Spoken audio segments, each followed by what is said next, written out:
Tinutugis ng pulisya ang isang barangay tanod sa Dagupan City dahil sa umano'y pangahalay sa isang menor de edad. Tutukan sa report.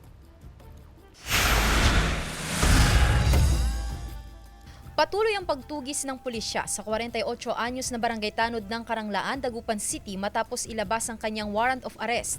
Ang barangay tanod nahaharap sa 6 counts ng kasong acts of lasciviousness.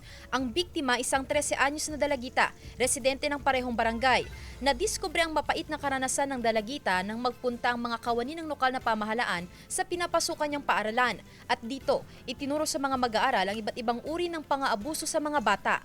So yun po yung bata parang napansin ng teacher na naging natulala. So yun na po, kinausap siya hanggang tinawag ang parents, umamin yung bata.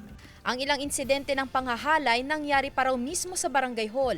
We're surprised. Kahit ng mga best friend ng mga tanod, walang nakakaalam eh.